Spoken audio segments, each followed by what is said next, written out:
بسم اللہ الرحمن الرحیم رضیت باللہ ربا وبالاسلام دینا وبمحمد صلی اللہ تعالی علیہ وآلہ وسلم نبیا ورسولا الحمدللہ رب العالمین والعاقبۃ للمتقین والصلاة والسلام علی افضل الانبیاء والمرسلین الصلاة والسلام علیک یا سیدی یا رسول اللہ وعلی آلک وصحابک یا سیدی یا حبیب اللہ مولا صلی وسلم دائما ابدا علی حبیبک خیر الخلق کلہم۔ حمد و صلوات کے بعد معزز و محتشم سامعین، اللہ رب العزت کا کروڑ شکر و احسان ہے کہ اس مالک لم یزل نے ہم سب کو 11ویں سالانہ 30 روزہ فہم دین کورس کی تیسری نشست کے اندر شرکت کی سعادت عطا فرمائی ہے۔ آج ہماری گفتگو کا عنوان ہے بنت رسول صلی اللہ تعالی علیہ وآلہ وسلم و مادر حسنین کریمین رضی اللہ تعالی عنہما۔ دعا ہے رب ذوالجلال کی بارگاہ میں کہ اللہ رب العزت ہم سب کو قرآن و سنت کا فہم عطا فرمائے اور ہم سب کو قرآن و سنت کے مطابق اپنی زندگیاں بسر کرنے کی توفیق عطا فرمائے۔ پابندی وقار چکے 3 رمضان مبارک سیدہ کائنات کا یوم وصال ہے، تو اسی مناسبت سے آج کے ہمارے گفتگو کا عنوان ہے۔ تو آج ہم حضرت سیدہ فاطمہ زہرا رضی اللہ تعالی عنہا، آپ کی عزت عظمت، آپ کے فضائل و کمالات کے متعلق چند گزارشات احباب کے گوش گزار کریں گے۔ حضرت سیدنا ابو ہریرہ رضی اللہ تعالیٰ عنہ سے روایت ہے کہ مصطفیٰ جان رحمت صلی اللہ تعالیٰ علیہ وآلہ وسلم نے ارشاد فرمایا کہ یقیناً میں نے اپنی بیٹی کا نام فاطمہ اس لیے رکھا ہے کہ اللہ تعالیٰ نے اسے اور اس کے محبت کرنے والوں کو دوزخ سے دور رکھا ہوا ہے۔ یعنی یہ سیدہ کائنات کی شان ہے، عظمت ہے کہ رب ذوالجلال نے ان کو بھی اور جو ان سے محبت کرنے والا ہے اس کو جہنم کی آگ سے دور رکھا ہوا ہے۔ حضرت حذیفہ بن یمان روایت کرتے ہیں کہ فرمایا کریم آقا علیہ الصلوۃ والسلام نے کہ فاطمہ تو سیدۃ نساء اہل الجنہ، کہ فاطمہ جنتی عورتوں کی سردار ہیں۔ نبی علیہ الصلوۃ والسلام کی 4 صاحبزادیاں تھیں، ان چاروں بیٹیوں میں سے سب سے زیادہ پیاری اور لاڈلی بیٹی ہیں وہ حضرت سیدہ فاطمہ زہرا رضی اللہ تعالی عنہا ہیں۔ اور پھر احباب وقار حضرت سیدہ فاطمہ زہرا رضی اللہ تعالی عنہا کا اتنا مقام و مرتبہ اور زندگی اتنا سادہ سے انداز سے، کس انداز سے پردے کے ساتھ اپنی زندگی کو بسر کر دیا کہ آپ رضی اللہ تعالی عنہا کے سر کے بالوں کو کبھی سورج چاند ستاروں نے بھی نہیں دیکھا۔ اس قدر پردے کا اہتمام کہ اعلیٰ حضرت رحمت اللہ تعالی علیہ فرماتے ہیں نا کہ جس کا آنچل نہ دیکھا مہو مہر نے، اس ردائے نزاہت پہ لاکھوں سلام، سیدہ ظاہرہ طیبہ طاہرہ جان احمد کی راحت پہ لاکھوں سلام۔ تو حضرت وقار آج ہماری ماؤں بہنوں بیٹیوں کے لیے سیدہ خاتون جنت حضرت سیدہ فاطمہ زہرا رضی اللہ تعالی عنہا، آپ کا کردار ایک آئیڈیل کردار ہے۔ آج ہماری ماؤں بہنوں بیٹیوں کو چاہیے ہے کہ وہ سیدہ خاتون جنت رضی اللہ تعالی عنہا کے کردار کو پڑھیں، ان کی سیرت کو پڑھیں اور اس کے مطابق اپنی زندگیوں کے اندر نکھار لے کر آئیں۔ آپ دیکھیں کہ یہ کائنات کے سب سے عظیم ترین ہستی کی سب سے عظیم ترین بیٹی ہیں، اتنی عظمت اور اتنی شان ہونے کے باوجود سادہ زندگی بسر کرتی ہیں، گھر کے کام کاج بھی کرتی ہیں۔ مولا علی رضی اللہ تعالی عنہ اور آپ کے صاحبزادگان حضرت امام حسن و حسین رضی اللہ تعالی عنہما بیان فرماتے ہیں، روایات میں اس کا ذکر ملتا ہے کہ اماں جان جو ہیں وہ گھر کے سارے کام بھی کیا کرتی تھیں۔ ایسا نہیں تھا کہ گھر کے کام چھوڑ دیے جائیں، گھر کے کام بھی کیا کرتی تھیں، ہانڈی روٹی سارے معاملات، چکی خود چلانی، آٹا پیسنا، پھر گوندتے ہوئے بھی تلاوت قرآن پاک کرنا، آٹا پیستے ہوئے بھی تلاوت قرآن پاک کرنا، اور پھر سارے کام کرتے ہوئے بچوں کو سلاتے ہوئے لوریاں دیتے ہوئے بھی قرآن پاک پڑھنا۔ اور جب اتنا قرآن پاک سیدہ کائنات نے پڑھا تو پھر بیٹے بھی رب ذوالجلال نے حسن و حسین جیسے عطا فرمائے کہ جنہوں نے وہ قرآن کی لوریاں اس انداز سے اپنی والدہ سے سنی کہ پھر کربلا کے میدان کے اندر بھی جا کر وہ نوک کے نیزہ کے اوپر بھی چڑھ کر قرآن سنا رہے تھے۔ تو یہ ہے کہ والدہ کا کردار، والدہ کی خصلتیں پھر اولاد کے اندر آتی ہیں۔ تو آج ہماری ماں بہنوں بیٹیوں کو بھی اس طرح توجہ کرنے کی ضرورت ہے۔ آج ہمارے ہاں کیا ہوتا ہے، بچہ رونے لگتا ہے تو ماں موبائل تھما دیتی ہے، کارٹون لگا دیے، گانے لگا دیے، تو یہ پھر ان چیزوں کے اثرات بھی ہمارے بچوں کے اندر نظر آتے ہیں۔ ہم چاہتے یہ ہیں کہ بچوں کے ہاتھوں میں کارٹون پکڑا دیں، بچے گانے سنتے رہیں، بچے موبائل دیکھتے رہیں، اور بچے جو مرضی دیکھتے رہیں، بس ہماری جان چھوٹ جائے، اور پھر ہماری تمنا یہ ہے کہ بیٹا جو ہے وہ ہمارا غوث پاک کا غلام بن جائے۔ بیٹا جو ہے وہ ہمارا جناب والا حضرت امام حسن حسین کا نوکر بن جائے تو یہ تب بنے گا جب مائیں اپنا کردار احسن انداز سے ادا کریں گی، کہ جب خواتین خاتون جنت رضی اللہ تعالی عنہ کے کردار کو اپناتے ہوئے گھر کے اندر ہر کام کرتے ہوئے تلاوت کلام پاک کریں گی، درود و سلام کے نذرانے پڑھیں گی، تو پھر ان چیزوں کی برکات ہمیں میسر آئیں گی۔ اور پھر سیدہ کائنات رضی اللہ تعالی عنہ نے اپنی ساری زندگی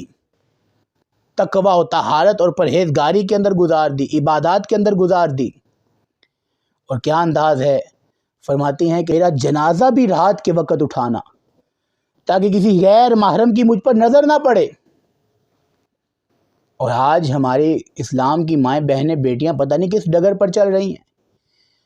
تو اسلام کی ماؤں بہنوں بیٹیوں سے گزارش کروں گا کہ یہ وہ روشن کردار ہیں جن کردار کو آپ نے اپنانا ہے، جن کے نقش قدم پر آپ نے چلنا ہے۔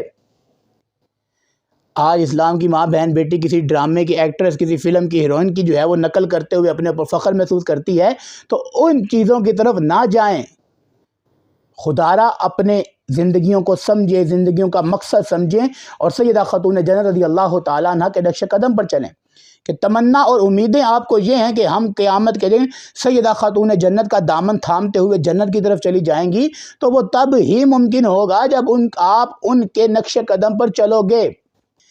حضرت مولا علی شیر خدا رضی اللہ تعالیٰ عنہ روایت کر دینا فرمایا کہ نبی علیہ السلام مجلس لگی ہوئی تھی، صحابہ کرام تشریف فرما تھے، کریم آقا علیہ السلام نے سوال کیا، صحابہ یہ بتاؤ سب سے بہترین خاتون کون ہے؟ اب صحابہ سارے خاموش ہیں کہ کس خاتون کو بتائیں کہ سب سے بہترین خاتون کون ہے، کیا وصف ہو اس خاتون کا جو سب سے بہترین بنے۔ تو حضرت مولا علی فرماتے ہیں کہ میں خاموشی سے محفل سے نکلا، میں گھر گیا، جا کر میں نے سیدہ کائنات سے کہا کہ آج سرکار نے ایک سوال پوچھا ہے اور سارے خاموش رہے ہیں، کسی کو جواب نہیں آیا۔ تو میں نے کہا چلو میں آپ سے پوچھ لوں۔ فرمایا کہ یہ نبی علیہ السلام نے پوچھا کہ یہ بتاؤ کہ سب سے بہترین خاتون کون ہے؟ تو سیدہ خاتون جنت رضی اللہ تعالی عنہ نے اس انداز سے جواب ارشاد فرمایا کہ علی جا کر بتائیں نا کہ سب سے بہترین خاتون وہ ہے کہ جس کو کسی غیر محرم نے نہ دیکھا ہو اور جس نے کسی غیر محرم کو نہ دیکھا ہو، وہ سب سے بہترین خاتون ہے۔ حضرت علی فرماتے ہیں میں کریم آقا علیہ السلام کی بارگاہ میں پہنچا، جا کر میں نے یہ جواب دیا، میں کہا حضور سب سے بہترین خاتون تو وہ ہے کہ جس نے کسی غیر محرم کو نہ دیکھا ہو اور اس کو کسی غیر محرم نے نہ دیکھا ہو۔ تو سرکار مسکرا دیے، سرکار سمجھ گئے کہ جواب دے تو علی رہے ہیں لیکن بولی پیچھے کسی اور کی ہے، پڑھانے والا پیچھے کوئی اور ہے۔ تو سرکار مسکرا دی اور سرکار نے مسکرا کر فرمایا میں اسی بات سے تو میں کہتا ہوں فاطمہ تو بدعۃ منی، کہ فاطمہ میرے جگر کا ٹکڑا ہے۔ میری بیٹی نے بالکل صحیح جواب دیا ہے۔ تو بابی وقار جب اس انداز سے پارسا اور پردے کا خیال کرتے ہوئے سیدہ کائنات نے زندگی گزاری ہے تو پھر اجر بھی تو دیکھیں نا۔ رب ذوالجلال کے حبیب علیہ السلام نے ارشاد فرمایا کل قیامت کے دن رب ذوالجلال کی طرف سے منادی ایک ندا دے گا کہ اے اہل محشر اپنے سروں کو جھکا لو، اپنی آنکھیں بند کر لو، کیا ہو رہا ہے؟ ہو یہ رہا ہے کہ فاطمہ بنت محمد نے پل صراط سے گزر کے جنت میں داخل ہونا ہے۔ اور سرکار فرماتے ہیں 70,000 حوروں کے جھرمٹ میں سیدہ کائنات پل صراط سے بجلی کی طرح گزر کر جنت میں داخل ہو جائیں گی۔ تو یہ عظمت و شان ہے کہ جنہوں نے زندگیاں اللہ رب العزت کے احکامات کے مطابق بسر کی ہیں تو پھر رب ذوالجلال بھی اس انداز سے نوازتا ہے۔ اور آج ہماری اسلام کی ماؤں بہنوں بیٹیوں کو بھی اس طرف توجہ کرنے کی ضرورت ہے کہ سیدہ کائنات کے کردار کو اپنائیں۔ آج ہمارے ہاں پردے کا اہتمام ہی نہیں ہے۔ آپ بہتر جانتے ہیں کیا انداز ہے عریانی اور فحاشی کا۔ اب تو جس انداز کا وہ لباس اور حجاب اور عبایا پہنا جاتا ہے تو عبائے کو بھی عبائے کی ضرورت ہوتی ہے، حجاب کو بھی حجاب کی ضرورت ہوتی ہے۔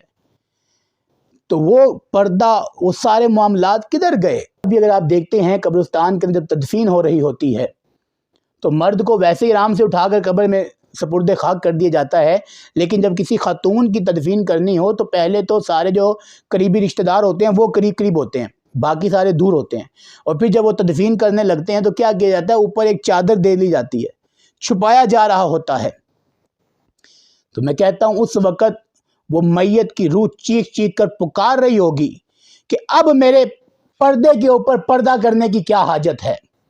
اب اس وقت تو نہ تو کسی کے ذہن میں وہ کوئی شہوانی خیالات آنے ہیں، نہ توجہ کسی اور طرف جانی ہے، تو اس وقت پردے کے اوپر پردہ کر رہے ہوتے ہو تو وہ روح اس کی طرف کے پکار رہی ہوگی اپنے والدین کو، اپنے بھائیوں کو، اپنے بیٹوں کو کہ خدا کے بندو اب تم میرے پردے کے اوپر پردہ کر رہے ہو، جب ضرورت تھی کہ میں زندہ تھی، چلتی پھرتی مورت تھی، تب مجھے کہتے نا پردہ کر، تو میں پردہ کرتی تو میری آج عاقبت سنور جاتی۔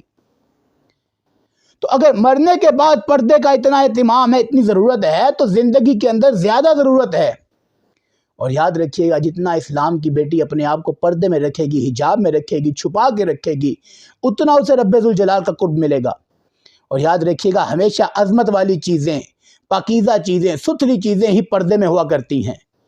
کتابیں بے شمار نہیں ہیں، کبھی کسی کتاب کے اوپر کسی نے غلاف چڑھایا ہو؟ نہیں چڑھایا جاتا، فقط قرآن پاک کے اوپر غلاف چڑھتا ہے تاکہ پتہ چل جائے، عام کتابوں کے اندر قرآن پاک پڑھا ہو تو پتہ چل جائے غلاف دیکھ کر کہ یہ وہ عظمتوں والی کتاب ہے قرآن پاک جس کے اوپر پردہ ہے۔ بلڈنگیں تو بہت ساری ہیں، کبھی کسی بلڈنگ کے اوپر پردہ دیکھا ہے؟ پردہ جب بھی ہوگا غلاف کعبہ کی صورت میں کعبۃ اللہ کی بلڈنگ کے اوپر ہوگا، اور پتہ چلے گا، واضح ہوگا کہ یہ عظمت والا مکان ہے، یہ عام مکان نہیں ہے۔ قبریں تو بہت ساری ہوتی ہیں، لیکن بزرگان دین کی قبروں کے اوپر چادریں ہوتی ہیں، بتایا جاتا ہے، پتہ چلے تاکہ زمانے والوں کو کہ یہ عام قبریں نہیں ہیں، یہ بڑی عظمتوں والے بندوں کی قبریں ہیں۔ تو جب ہر چیز میں عظمت والی جو چیز ہوتی ہے اس کے اوپر پردہ ہوتا ہے، تو اے اسلام کی ماؤں بہنوں بیٹیوں، تم بھی بڑی عظمت والی خواتین ہو، تمہیں بھی چاہیے کہ تم پردہ کرو، تم حجاب اختیار کرو۔ اور پھر کمال انداز ہے کہ سیدہ کائنات رضی اللہ تعالیٰ عنہ کی عظمت و شان تو دیکھیے کہ بیٹی رحمت ہوتی ہے، تو سیدہ کائنات رحمت ہیں اس ہستی کے لیے جو خود تمام جہانوں کے لیے رحمت بن کر آئے ہیں۔ عورت اگر بیوی کے روپ میں ہو تو نصف ایمان ہوتی ہے، اور سیدہ کائنات ان کی زوجہ ہیں جن کی محبت عین ایمان ہے۔ اور عورت اگر ماں کے روپ میں ہو تو قدموں تلے جنت آ جاتی ہے، اور سیدہ کائنات کے قدموں تلے جنت ان کی ہے جو خود جنتی نوجوانوں کے سردار ہیں۔ تو کس قدر عظمتوں والی اور فضیلتوں والی یہ میرے حضور نبی کریم صلی اللہ تعالیٰ علیہ وآلہ وسلم کی لخت جگر ہیں۔ تو آج ہمارے مسلمان ماؤں بہنوں بیٹیوں کو اس بات کی ضرورت ہے کہ وہ ان نفوس قدسیہ کے کردار کو پڑھیں، ان کی سیرت کو پڑھیں اور ان کی سیرت کو اپنی زندگیوں کے اندر نافذ کریں، تو پھر یقیناً بہاریں نصیب ہوں گی اور برکتیں مل جائیں گی۔ دعا ہے اللہ رب العزت کی بارگاہ میں کہ اللہ تعالیٰ سیدہ خاتون جنت رضی اللہ تعالیٰ عنہ کے درجات کو مزید بلندیاں عطا فرمائے، اور ہم سب کو ان کے ساتھ محبت کرتے ہوئے ہماری ماؤں بہنوں بیٹیوں کو ان کے نقش قدم پر چلتے ہوئے اپنی عاقبت سنوارنے کی توفیق عطا فرمائے۔ وآخر دعوانا ان الحمد للہ رب العالمین۔